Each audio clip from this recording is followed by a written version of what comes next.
तो दोस्तों, मैं हिम्मत सेठ एक बार फिर आपके सामने उपस्थित हूँ एक नए विषय को लेकर। दोस्तों, बारिश का मौसम है और उदयपुर में तो बाहर है इस समय। वेनिस बन गया उदयपुर पूरा। गुलाब जी भाई साहब की इच्छाएं पूरी हुई और बहुत लोगों ने वेनिस बनाने में बहुत कोशिश की, बहुत सहयोग किया उनका। फिर ये कहानी मैं आपको बताना चाहता हूँ 1952 से, इक्का 51 से, जब भोपाल मतलब देश आज़ाद हुआ था और विकास के काम शुरू हुए थे। हम लोग भोपालपुरा में रहते थे उन दिनों भी, मतलब 48-49 में हम भोपालपुरा में आ गए थे, 49 के अंदर।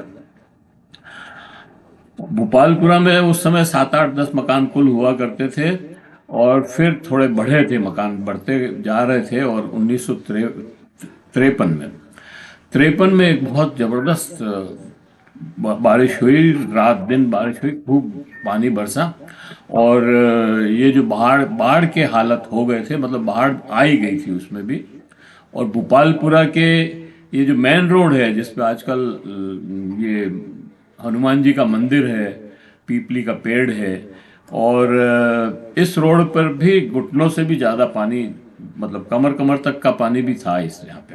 मुझे याद है, अभी तक मैं तो बहुत छोटा था उस समय, लेकिन मुझे ये स्मृति है मेरी कि वो पानी आ गया था वहाँ पर। और टेकरी जो ये है अपने चटर्जी का बंगले की टेकरी, सब लोग इसके ऊपर चढ़ गए थे। मतलब पता नहीं क्या होगा, एक दहशत उस समय आई थी। लेकिन वो एक सूचना थी देश में विकास के करने वाले लोगों के लिए कि आप ये जो विकास कर रहे हैं इसको सावधानी से करें, नहीं तो ऐसा कभी भी आगे भी संभव है। अभी पीयूष जी मेरे साथ हैं। मैंने आज इनको इसीलिए बुलाया कि ये इरिगेशन में सेवाएं देते थे, इंजीनियर रहे हैं वहाँ। और ये बहुत सारी बातें आपको बताएंगे। मैं थोड़ी सी बात और करूँगा। उसके बाद एक बड़ी बाढ़ वापस 73 में एक नोटिस और आया कुदरत का कि संभल जाओ, क्योंकि उस समय तक विकास का ये घोड़ा तेज दौड़ने लगा था।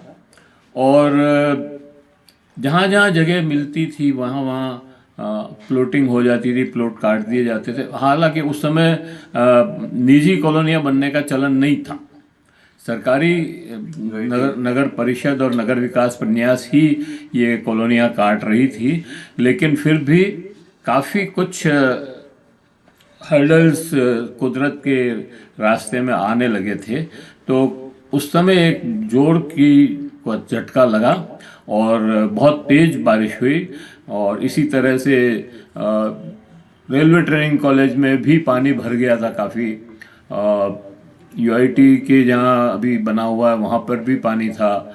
और इधर भोपालपुरा, अलीपुरा, और ये आलू फैक्ट्री वैक्ट्री तो शायद नहीं थी उस समय तक, लेकिन यहाँ पर काफ़ी पानी भर गया था। और कुछ आयड के आगे जो ये छीपा कॉलोनी वगैरह है, यहाँ पे भी कुछ अतिक्रमण हुए थे, उसको भी वो बहाते हुए ले गया था।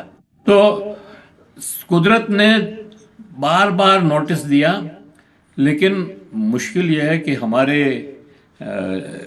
हमारे शहर के लोगों ने विनाश को ही विकास समझ लिया। ये मैंने कई बार हमारे अखबार में भी छापा है, और कई बड़े बड़े इंजीनियर्स और विशेषज्ञों से, मैं तो खैर इतना विशेषज्ञ नहीं हूँ, लेकिन कई विशेषज्ञों से बात कर करके छापा, कई बार गोष्ठियाँ करके भी ये सारी चीज़ें हमने लिखी। देवास प्रोजेक्ट बनाओ, इसके ऊपर भी हमने बहुत बड़ी गोष्ठी यहाँ यूआईटी में, टीआरआई में की थी। और टीआरआई के अंदर उसमें बड़े बड़े इंजीनियर्स, पीएचडी के भी। अच्छा, उस समय झगड़ा ज़्यादा नहीं था, लेकिन झगड़ा ये था कि ये जो बांध बनने वाले हैं, चाहे वो देवास हो या मानसी वाकल हो, इसको कौन बनाएगा और इसका कमीशन कौन इंजीनियर खाएगा। इसका झगड़ा था सिर्फ। और उस राजनीतिक क्रेडिट और राजनीतिक क्रेडिट का भी था ही, खैर वो तो लेकिन राजनेताओं को मूर्ख बनाया गया इन्हीं अभियंताओं द्वारा, और गलत सूचनाएं प्रेषित की गई, और उसके आधार पर ये मानसी वाकल डैम बहुत बाद में जा करके बना। और खैर वो एक अलग कहानी है। पर मैं ये कहना चाहता हूँ कि 73 में जब बाढ़ आई, तब बाढ़ नियंत्रण के लिए बहुत सारी मंत्रणाएं हुई और एक प्रोजेक्ट बना पूरा, और उसमें उन्होंने ये तय किया था कि हमको ये काम करने पड़ेंगे। वो काम तो मेरे को याद नहीं है, मुझे कोडियात के बांध का याद है कि यहाँ एक बांध बनाने की बात हुई थी, और एक इधर ये जो अपना नांदेश्वर के यहाँ पे ये तो बन भी गया है छोटा मोटा, लेकिन इसको पानी रोकने के लिए किवाड़ लगाने की भी बात चल रही थी, पता नहीं उसका क्या हुआ। अगर ये बांध बन जाते दोनों, तो शायद जो जिसका आज बहुत जिक्र हो रहा है 2006 में बाढ़ आई थी, ऐसे पानी भर गया था, ये वो भी नहीं होता। और सबसे बड़ी बात यह है कि ये सब फिर भी होते क्योंकि आप उनका रास्ता रोक रहे हैं। जब पानी का वेग आप रोकने की कोशिश करेंगे तो वो आपको बहाता हुआ ले जाएगा।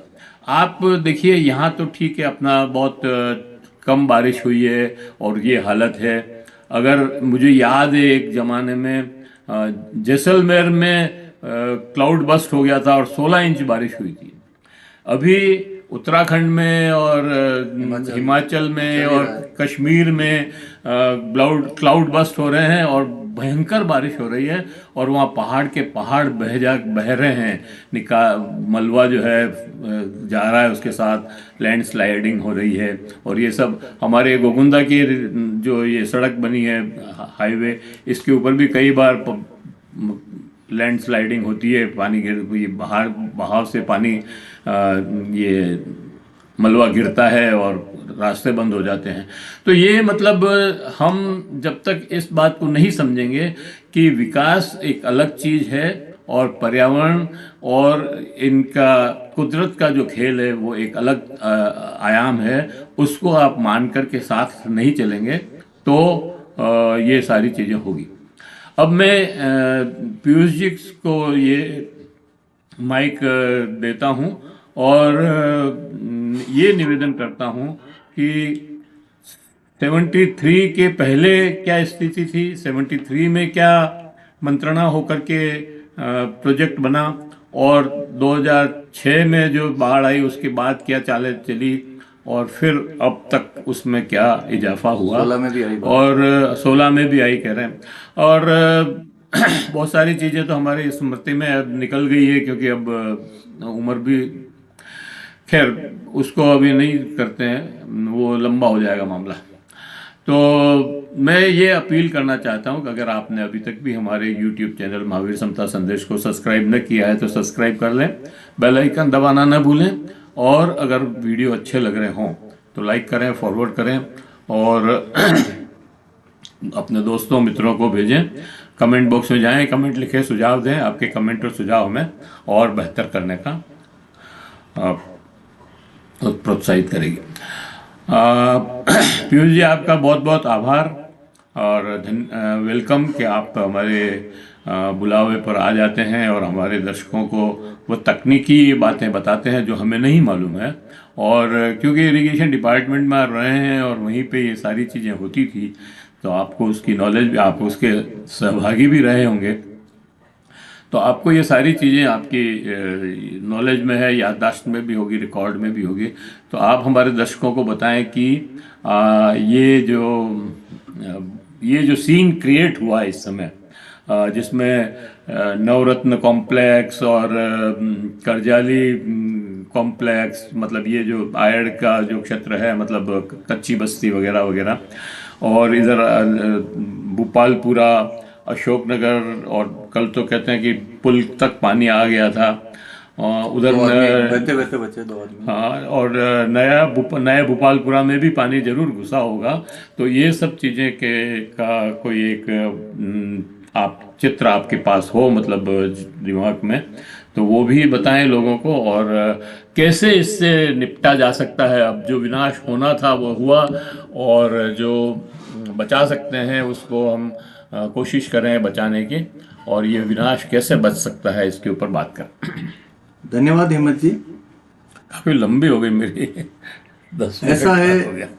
उदयपुर शहर का जो पुराने लोग हैं वो अक्सर एक बात कहते हैं कि सन 1971 के बाद उदयपुर का विकास भी रुक गया, और उदयपुर में जो कुछ चीज़ें स्मूथली होती थी और प्रकृति को भी ध्यान में रखकर होती थी वो हो गई। वो सीधे सीधे उस समय के हमारे शहर के विधायक और राजस्थान सूबे के मुख्यमंत्री मोहनलाल सुखाड़िया की तरफ इंगित करते हैं। वो भाजपा वाले भी, भाजपा के समर्थक या भाजपा के विचारधारा वाले लोग, इवन देन गुलाब चंद जी कटारिया भी मानते हैं कि उन्होंने, उनका जो विजन था या उनके समय जो काम हुए, वो आज उदयपुर शहर जो भी कुछ बोलता है वो मोहनलाल सुखाड़िया की देन है। तो अब हम चलेंगे, जैसा कि अहमद जी ने जिक्र किया, 1953 में भी बहुत बड़ी बाढ़ आई। हम लोगों का तो जन्म ही 1959 का है। 59 में फिर बहुत बड़ी बाढ़ आई। जिस बागुलिया टैंक की हम बात करते हैं, आज बिलोसिल रहता है, उदयपुर जिले के एकमात्र बड़े तालाबों में है जो बिलोसिल रहता है।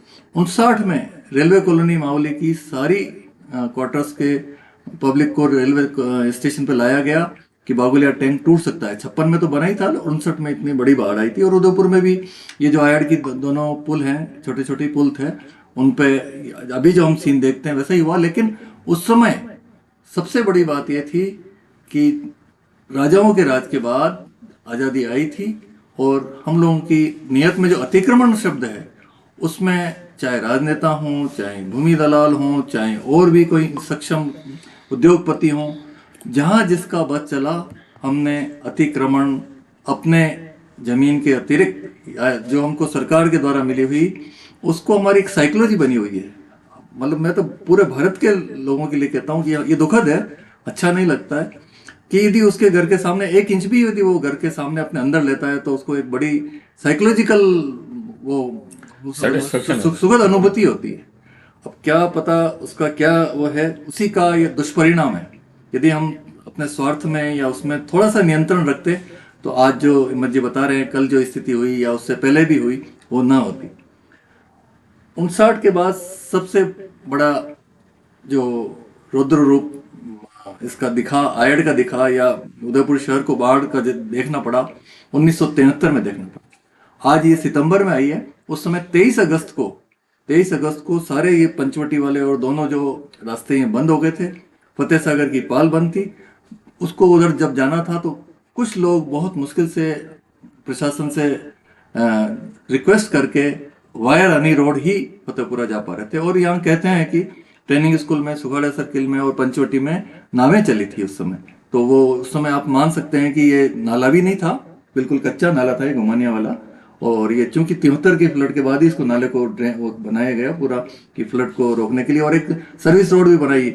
और उसमें भी अलग कहानी है, वो अतिक्रमण वाली है कि बाद में एक जो आए थे यहाँ यूआईटी चेयरमैन लाखेरी जी, उन्होंने वो भी एक संस्था को, मैं नाम नहीं लेना चाहूँगा, अच्छा नहीं लगेगा, लेकिन जो सर्विस रोड थी फ्लड को नियंत्रण करने के लिए, उसको उन लाखेरी साहब ने एक अकेले व्यक्ति को सौंप दिया। और जबकि कोर्टों में भी केस चल रहे थे उसके आसपास की जगह का, आज भी वो यदि रोड मौजूद है। यदि हमें इसी प्रकार की जो संस्था राजस्थान सरकार की है, उनको खुद को पता है कि सर्विस रोड है और या फ्लड आया हुआ है, तो भी हम ऐसा यदि करेंगे, वो शांतिपीठ वालों को दे दी थी, जब बाढ़ ही खेत को खाने लग जाए, 6000 स्क्वायर फीट लैंड, जब बाढ़ ही खेत को खाने लग जाए तो हम को उसको कौन बचाए। तो 73 में काफी रौद्र रूप था। आयड़ पे जो पुरानी रेलिंग होती थी पत्थर की, और एक आरा मशीन हो गई थी, इतना पानी तेज था, माया मिस्तान तक पानी था। और आयड़ की जो ऊपर की रेलिंग थी, वो रेलिंग को उस बहाव ने तोड़ दिया, पत्थर की रेलिंग को, उसको रेलिंग को तोड़ दिया था। और मैं जब विद्यावन इसको उधर उसमें था, विद्यावन का एक बच्चा बोहरा करके, एहसान अली, मुझे आज भी याद है, उसने कोशिश की थी यूआईटी की पुलिया को मना करते हुए भी, तो वो उस बाढ़ में बह गया था। तो 73 के बाद जो भी कुछ था उसमें प्रयास किया गया, और इस घुमाने वाले नाले को फतेह सागर से और सरू सागर के दोनों को ऊपर से जितना ब्लास्ट करके नीचे करके उसको चौड़ा भी करना चौड़ा किया और नियंत्रित करके पक्का बनाया, वीप होल्स वगैरह बना के। हम लोग जब इंजीनियरिंग कर रहे थे विद्यावन में डिप्लोमा, तब हम इसको BL मंत्री साहब का नाम लेना चाहूंगा मैं आज, उन्होंने इसको हमको साक्षात काम होते हुए दिखाया था और बताया था कि फ्लड को कंट्रोल करने के लिए वजह से हो रहा है क्योंकि यहाँ पानी भर गया था। तब तक भी ठीक था। आज भी हम पंचवटी में ही देखेंगे उस नाले के ऊपर तक लोगों ने कॉम्प्लेक्स की अपनी बाउंड्री बना रखी है। हम इतने बेशर्म लोग हैं और उस पर नियंत्रण नहीं है। दूसरा यह है कि यूआईडी जो भी एजेंसी है लोकल सेल्फ, उनका नियंत्रण उस समय हम यंग इंजीनियर्स एसोसिएशन में भी इसको डिस्कस किया आप करते थे। नाग साहब और गौरव साहब और आप लोग अच्छा काम करते, देवनानी जी भी उसमें थे हाँ, देवनानी। और आप उसमें अच्छा काम करते थे। और उस समय यदि आप कोई सुझाव देते थे नगर निगम यूआईटी के किसी चेयरमैन को या तो उन लोगों को वो सुझाव मानते थे अभियंताओं का। अब अभियंताओं हाँ, के एक बार मैंने एक लेख लिखा था, मतलब मेरे यहाँ छपा था, मैंने लिखा तो नहीं था, गोदावरी जी ने और इन्होंने ज्ञान जी ने लिखा था वो लेख। और ये लिखा था कि फतसागर की खुदाई नहीं करवाई जाए। फिर एक रोज मेरे को रूप कुमार खुराना मिल गए थे, उन्होंने कहा मैंने पढ़ लिया आपका लेख, नहीं करवाएंगे। वो हिंदुस्तान जिंक के पैसे से हो रहा था, वो ज्ञान प्रकाश जी सोनी की वजह से ही रोका था। और उसमें वो कि हम कैपेसिटी बढ़ाएंगे, जबकि नीचे कैपेसिटी खड्डों को सिल्ट निकालने से कोई कैपेसिटी मुझे स्मृति में है कि मेरे अखबार को उन्होंने कहा मैंने पढ़ लिया वो आपका अखबार का। आपको ये ज्ञान प्रकाश जी सोनी साहब को ही रह जाता है कि वो वेस्टफुल एक्सपेंडिचर नहीं फिर रोक दिया, क्योंकि पानी की कैपेसिटी बना के हम लोग 1 फीट पानी रोकते थे। वो जो 1 फीट पानी रोकते वो 1.5 महीना शहर को सप्लाई में काम आता था। वो ठीक है, नेहरू गार्डन की प्रायिकता हो गई तो उसको हमको वापस वो करना पड़ा। बाकी यदि नेहरू गार्डन के दूसरे गार्डन बाहर बहुत हैं तो वो जो पानी मिलता है बारिश के समय में हमको, तो वो 1.5 या 2 महीने के ज्यादा पानी रोक सकते थे। और अभी कोई फ्लडेड सड़क पे पानी नहीं आए तब तक हम पानी को रोके तो अच्छा ही बात होती थी। लेकिन वो लोगों का विरोध रहा, जो यहाँ लोकल राजनीति थी, उस वजह से फिर वो वापस पक्का बना दिया था उसको गेट को, उसको वापस हटाना पड़ा हमको। और अब वो नेहरू गार्डन तो 2-3 दिन पहले वापस स्टार्ट हो गया। कब तक चलता है हम देखते हैं। और उसकी वो भी एंट्री भी उधर से कर दी है, पीछे से राजीव गांधी पार्क गार्डन की उधर से। लेकिन हमारे यहाँ हम पर्यटन को, उदयपुर शहर इस बात का भी हम कह रहे हैं पर्यटन हमारा सब कुछ आधार है, लेकिन किस कॉस्ट पे हम पर्यटन को प्रायिकता देंगे या हमारे जो यहाँ रह रहे हैं, जो उनका जीवन का, उनके जीवन का भी पर्यावरण है, उनके जीवन की भी दूसरी आवश्यकताएं। और आज जो मैं बात करूंगा 73 के बाद काफी सर्वे हुई, डिपार्टमेंट करता रहता है और लेटेस्ट सर्वे में हम नहीं, उस समय मंत्रणाएं भी काफी मंत्रणाएं हुई। तो वो जो आप बता रहे हैं तो उस समय 73 के बाद एकदम फ्लड के 2 प्रोजेक्ट बनाए गए, जिसमें एक नांदेश्वर पे रोकेंगे पानी जो वो रिवरत, और दूसरा कोडियात पे। तो नांदेश्वर को तो इम्प्लीमेंट कर दिया गया और कोडियात क्योंकि राज्य सरकार की वित्तीय व्यवस्था और कोडियात जब प्रोसेस में ही था और वित्तीय स्थिति के चूंकि सुखाड़िया जी चले गए थे तो मतलब उदयपुर को प्रायिकता नहीं रहती थी तो वो सेंक्शन नहीं हो पाया। और बाद में ऐसी स्थिति आ गई कि फ्लड के स्थान पर हमको पानी की दिक्कत होने लग गई, तो उस प्रोजेक्ट वो अपने आप ही उसमें ठंडे बस्ते में चला गया, उसकी आवश्यकता ही नहीं हुई।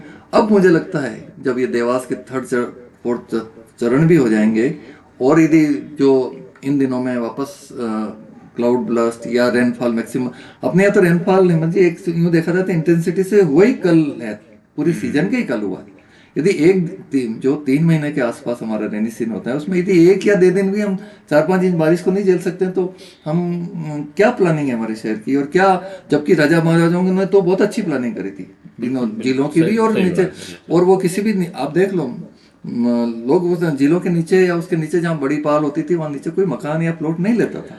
नहीं, अब कमल तलाई को गुलाब तलाई बनाओगे तो ऐसे ही होगा ना भाई। वही बात है। तो अब हम यदि नदी के अंदर जाके अपने मवेशी बांधेंगे, उसमें अपनी सब्जियां बोएंगे और उस पर किसी का नियंत्रण नहीं। मैं तो खुद ये ईंटों के भट्टे हटाने में और सभी अभियानों में साथ रहा हूँ, लेकिन वो अभियान दिखाने के लिए होते हैं। 2-3 दिन अखबार में फोटो आ जाता है यहाँ के जनप्रतिनिधियों अधिकारियों का भी, और उसके बाद वो ठंडे बस्ते में चला जाता है। तो यही कारण है कि यदि अतिक्रमण को रोकना होगा और अतिक्रमण के बाद जब हमारे पास अच्छा विकास करने का नौबत आई तो हमने उसका इसी साल में देखो ना आप दुर्दशा कर दी। कितनी बार ताराचंद जी आयर नदी में खड़े फोटो शूट करवा रहे थे और जो किया वो कबाड़ा, मैं तो कहता ही हूँ कि हमारी आयर नदी तो चोरी हो गई, पता नहीं अब पानी तो फैलेगा ही सब जगह, नदी नहीं। लेकिन फिर भी मैं शहर विधायक की ये बात मानता हूँ कि वो प्रैक्टिकली मीटिंगों में नहीं जाके फील्ड में जाके प्रैक्टिकली देखते हैं या वहाँ जो भी अतिक्रमण होता है उसको आदेशित करते हैं, वो कितना इम्प्लीमेंट होता है ये अलग बात है। पर सर ये आदेशित तो मैं मतलब 25 साल तो इनके उसी को हो गए, मतलब बोर्ड को, नगर परिषद में। और हमेशा ये आदेश होता है कि ये अवैध कब्जे हटाए जाएंगे, और ये सर्वे हो रहा है, 2 महीने तक सर्वे भी होता है, और कुछ झोंपड़ियां तोड़ी भी जाती है, लेकिन एक्चुअल जो स्कूल के बाउंड्रियां और स्कूल और दूसरे जो बड़े बड़े मकान और उसमें बने हुए हैं, वो तो कभी नहीं हटे। और दूसरी ओर इन लोगों ने, आप देखिए, भारत विकास पर ये एबीवीपी के ऑफिस को जो है उसके नदी के बिल्कुल किनारे पर आवंटित कर दी जगह। वहाँ ही हीरालाल कटारिया जो मेरे दोस्त भी हैं, लेकिन उनको भी वहाँ का जमीन अलॉट कर दी। तो क्या हो रहा है ये? तो केवल आदेशित करने से नहीं होता है सर, ये तो काम करवाना और दुर्भाग्य की बात तो यह है कि जब आयड का जब प्लानिंग चल रहा था बीच में, चैनल तक भी ठीक था, उससे सुंदरता बढ़ जाती, लेकिन हम उसके बाद में लॉन बना रहे हैं कि लोग वहां बैठेंगे, लॉन बना रहे हैं और उसमें बड़े पौधे लगा रहे हैं और प्लांटेशन कर रहे हैं जनप्रतिनिधि अधिकारी। और सबसे दुख की बात हिम्मत जी मैं बताऊं कि अभी हरियाणा राजस्थान के नाम से जो अंदर एक कार्यक्रम हुआ था, उसके लिए वीआईपी लोगों को जाने के लिए कंक्रीट डाल के पूरी उसको बिछात की गई और वापस वापस कॉन्ट्रैक्टर द्वारा कंक्रीट नहीं हटाई गई। कल का यदि सीन यदि आप देखें तो ये उसके लिए हरियाणा राजस्थान का जो भी ऑर्गेनाइजर थे हाँ, वो पहले भी आया था वो एक लोग बार। दोषी हैं। और दूसरा, इतने बड़े बड़े हॉर्टिकल्चरिस्ट हैं या विशेषज्ञ हैं, हम शीशम के पेड़ अंदर लगा रहे हैं नीम के, और ऐसे ऐसे पेड़ लगा रहे यार हैं। आप तो शीशम के पेड़ की बात कर रहे हो, मैंने आज तक जिंदगी में कहीं नहीं देखा कि नदी के अंदर टाइल्स लगा करके और जो है दुर्भाग्य, वो उसका भी किया जाए, विरोध किया था, और आपने भी बीच लिखा। में वो नाले नाली नुमा नाला बना दिया जाए, और वहां पर जो है पार्क विकसित किया जाए। मतलब नदी के अंदर पार्क बना रहे हो यार, बेवकूफों की हद है। अब वही बात है, आप इसीलिए अभियंताओं को, आप स्वयं अभियंता है रहे हैं, लेकिन मैं दुर्भाग्य से जब पिछला बोर्ड बना था तो महामहिम ने इसलिए एक अभियंता को महापौर की कमान संभाली थी कि चूंकि वो पीडब्ल्यूडी के मुख्य अभियंता रहे, आदरणीय गोविंद सिंह जी टाक, और आरपीसी के चेयरमैन रहे। हालांकि उनके लिए आई एम सॉरी टू से कि उन्होंने किसी अभियंता को नहीं बनाया वहाँ पे, उन्होंने अपने गुलाम को वहाँ पर जो है अध्यक्ष बनाया, और उसकी वजह से जितना सत्यानाश इस शहर का हुआ इस है पिछले 5 साल में उतना, ज्यादा हुआ, हाँ, ज्यादा हुआ, बहुत ही ज्यादा। ज्यादा हुआ। मतलब गुलामी करने की जगह है क्या यार? वो तो देश को संभालने की जगह, वो नगर को संभालने की जगह, गुलामी करने की जगह थोड़ी है वो। उसका उदाहरण हर किसी गुलाम को उसका उदाहरण आप आयुर्वेद सेवाश्रम से लेके जड़ाव नरसिंह तक जो रोड है, जो पिछली चौड़ी थी, और आप उसका उदाहरण देख सकते हैं कि इससे पिछले 5 साल। वैसे तो देखो, श्रीमाली जी ने और कुमावत जी ने भी, और इवन उसने क्या नाम उसका, किरण जी, हालांकि उनकी डेथ हो गई तो नहीं बोलना चाहिए कुछ भी, लेकिन उन्होंने भी कोई अच्छा काम इस शहर के लिए नहीं किया, कोई प्लानिंग से। अभी मैंने वो, मैं बताऊं आपको कि वो ये जो बैठी थी, क्या नाम है इसका, अरे डांगी, रजनी डांगी जब चेयरमैन थी, मैं, गोदावत साहब और भंवर जी सेठ और एक जना कोई और था, 3-4 जने हम गए थे उनके पास कि आप ये जो कर रहे हो क्या,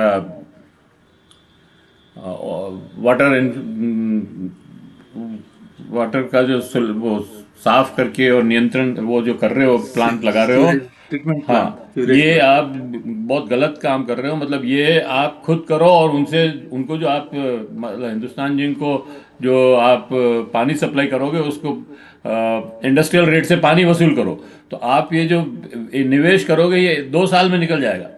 लेकिन वो नहीं माने, और वो तो उन्होंने कहा कि वो तो निर्णय वहाँ जयपुर से हो गया है, हम कुछ कर नहीं सकते, और वो जो है अब छाती कूट रहे हैं सब। तो शहर में लगभग 14-15 क्षेत्र, जब अपना शहर डेवलप हो गया था उसके बाद लगभग 14-15 क्षेत्र बाढ़ क्षेत्र में आते थे।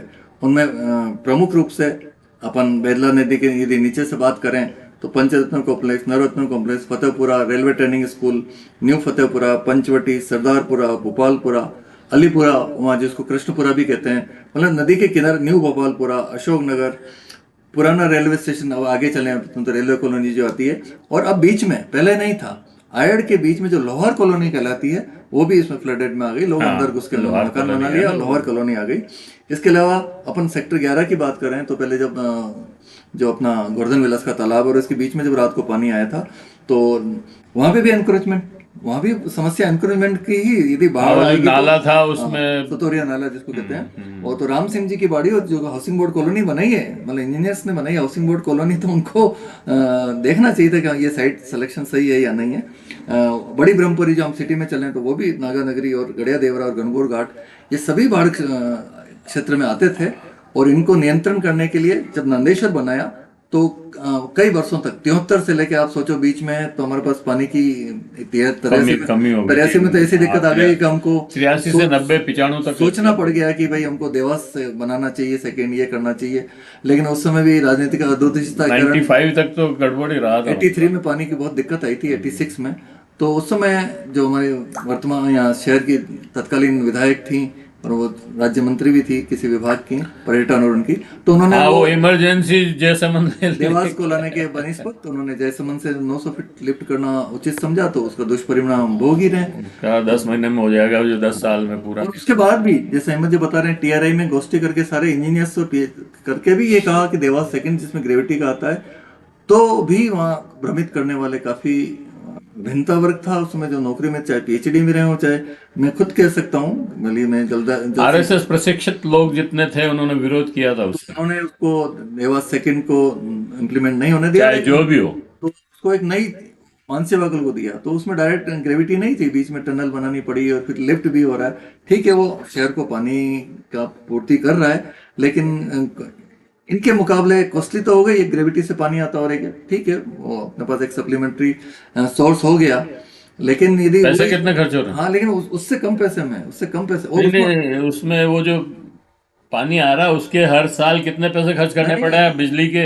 राज्य सरकार ने, नहीं मैं मानसी वाकल की बात कर रहा हूँ। हाँ, मानसी वाकल पे भी बिजली का पैसा तो खर्च होता ही है, लिफ्ट करना पड़ता पानी। राज्य सरकार ने अपनी वित्तीय स्थिति का हवाला दिया और उन्होंने हिंदुस्तान जिंक से रिक्वेस्ट की कि वो हिंदुस्तान जिंक ने 30% पैसा दिया और अपना पानी रिजर्व कराया, जो उदय सागर पे हमारा दिसंबर 21 में समाप्त हो गया था उनका उससे। मानसी वाकल बनाई हिंदुस्तान जिंक के इंटरेस्ट को प्रोटेक्ट करने के लिए था, सिवाय उसके इस डैम की किसी को कोई जरूरत नहीं थी। उन्हीं के इंटरेस्ट को प्रोटेक्ट करने के लिए ये बनाया और उन्होंने मतलब वहाँ जो मीटर लगे हुए थे वही तोड़ दिए और पानी लेते रहे। हिंदुस्तान जिंक और कभी होटल वाला है, और यदि अपन उनके लिए प्लानिंग करेंगे तो उस प्लानिंग की दुर्दशा होनी है ही।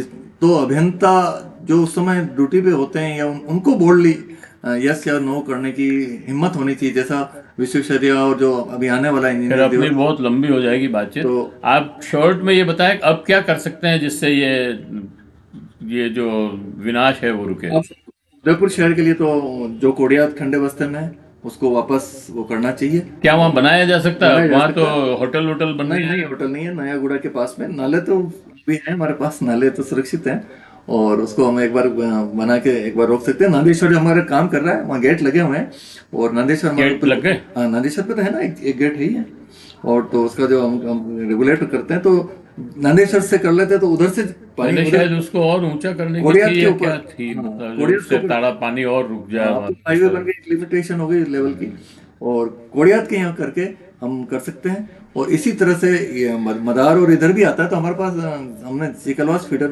पिकअप ईयर बना रखी, उसी से हम मदार नहर में पानी लाते हैं। तो एक मतलब अब क्या है एक्चुअली पीयूष जी की ये जो देवास और मानसी वाकल और मतलब मानसी वाकल तो खैर ठीक है, उसका पानी हमारे यहाँ ज्यादा डिस्टर्ब नहीं करता, लेकिन देवास और मदार और ये जो तालाब है एक साथ इनका पानी एकदम से आता है, तो उसको रोकने का या उसको नियंत्रित करने का क्या तरीका हो सकता है? तो मैंने बताया ना, ऊपर पिछोला की तरफ तो कोडियात नियंत्रण हो जाए, और जिस प्रकार अभी हम जो मदार की नहर में पानी लाते हैं वो दोनों मदार प्लस थूर का तालाब के नीचे एक चिकलवास पिकअप ईयर बनी हुई है, इसी प्रकार की। अच्छा, बीच में हाँ बहुत मैं 2 मिनट लूंगा आपके। आरयूडीपी के नाम से जो इसका डेवलपमेंट करने के बाद उन्होंने एनीकट बनाए, एनीकट बीच में हम एनीकट बनाएंगे, पीछे नाव चलाएंगे, और मेरे को समझ में नहीं आता है जिन एनीकटों को जो बीच में 73 की फ्लड के पहले वो उनको माने हाँ, उनको अवरोध माना गया था, हाँ, और उनको तोड़ा गया था, और हम हाँ, के इतिहास को अलीपुरा के यहाँ पे भी पानी भरा रहता था। काफी जगह था तो लोगों के नहाने के काम आता था और काम भी आता था वो, क्योंकि आयड मैं कई बार नहाया हूँ खुद उस भी। समय आयड बारहमासी नदी थी। आज हम मैं तो खुद भी नहाया हूँ वहाँ कहीं। पुराने लोग मैंने तैरना इस नदी में ही सीखा। हाँ, तो आयड के लोग जानते हैं, पुराने लोग कि आयड बारहमासी नाला भले ही हल्का जून तक सूखता नहीं था, इस वजह से वो बनाए गए थे छोटे छोटे, और घाट बनाए गए थे, मवेशी भी पीते थे और सभी तरह का, एवं अपने धोबी लोग वहीं अपने कपड़े धोया करते थे, मैंने देखा अपने बचपन में। अरे भाई, जनवरी फरवरी में तो हम इस रपट से उधर जाते थे गन्ने खाने और रस बिल्कुल पीने, हाँ, वो उस तरफ बसंत खेत ही पंचमी थे, के न्यू रोज। हाँ, गोपालपुरम की जो खरक हुआ है, ये सारे खेत थे, हरियाली थी, अपना ग्रीन बेल्ट था। और उदयपुर में सब्जी मजी उदयपुर लोकल से आ जाती थी, थूर मदार जहाँ ये रिसोर्ट बन के हाँ, तैयार हो ये गए, सब यहीं से सारी सब्जियां अपने को ताजा मिलती थी और यहीं से आती थी। क्यों, जामफल, बाड़ियाँ अमरूद थी के बाड़ियाँ थी शानदार। जाफल जामुन, ये कुछ तो ऐसे थे अपने पास, फ्रूट आम, इवन देन अपने पास इतने बड़े बड़े गार्डन थे, पैलेस के अलावा भी, मतलब राजा उनके उनके अलावा भी इतने लोकल लोगों के पास इतने बड़ी बड़ी बाड़ियाँ थी, जिससे ये सिटी में, और यहाँ का अमरूद तो बहुत ही स्वादिष्ट अमरूद हुआ करता था। यही खत्म कर दें। हाँ, बस यही है कि हम अतिक्रमण नहीं करें नदी के तरफ, राजनेताओं से भी और जनप्रतिनिधियों से, और जनता से भी निवेदन है कि कम से कम नाले को या जहाँ से पानी आता है प्रकृति से छेड़छाड़ न करें। यदि उनसे छेड़छाड़ करेंगे तो वो अपना रौद्र रूप दिखाएगी, उसका दुष्परिणाम हमें ही भोगना। सबसे बड़ी बात यह है पीयूष जी कि बैटरी लो कि विकास, मतलब विनाश को ही विकास समझ लिया है हमारे देश शहर के लोगों ने, उसको रोकना पड़ेगा। विकास अलग चीज है और विनाश अलग चीज है। बिल्कुल सही। अगर आप 15-15, 20-20 मंजिल के मकान बनाने की सोच रहे हैं उदयपुर में, तो वो मतलब किसी भी हालत में संभव नहीं है, क्योंकि यहाँ पहाड़ियाँ बहुत है, और पहाड़ियों को अगर आप काट करके कुछ कर रहे हैं तो या आप विनाश ही बहुत कर रहे हैं, दुर्भाग्यपूर्ण है। विनाश ही कर रहे हैं, कोई विकास नहीं कर रहे हैं।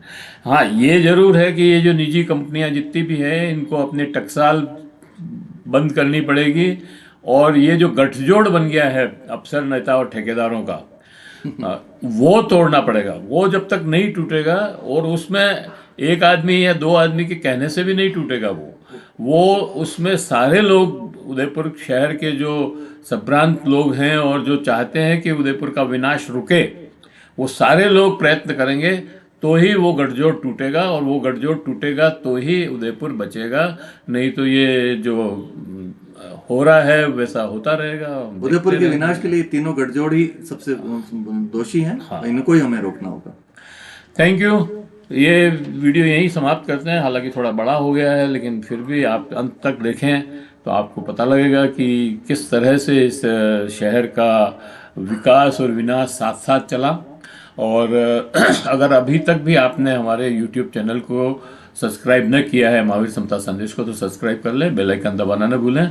पीयूष जी, आपका बहुत बहुत धन्यवाद। आपने बहुत सारी चीज़ें बताई जो इस शहर के को उम्दा बनाने के लिए और खूबसूरत बनाने के लिए काम में आएगी, अगर ये काम मिल लेंगे। और मैं आपकी हिम्मत की भी उम्र के इस पड़ाव में दाद देता हूँ कि उदयपुर शहर के लिए आप हर समस्या की, किसी भी क्षेत्र की समस्या के लिए आज भी जूझ रहे हैं, जितना अपना प्रयास कर रहे हैं और अपनी बात पहुंचाने का प्रयास कर रहे हैं। तो हम चाहेंगे जो अथॉरिटी सुन रही हैं, वो कर रही है, उस पर कुछ उसका इम्प्लीमेंटेशन हो तो हमारा ये बनाना भी सफल होगा। धन्यवाद। मिलते हैं और किसी वीडियो के साथ।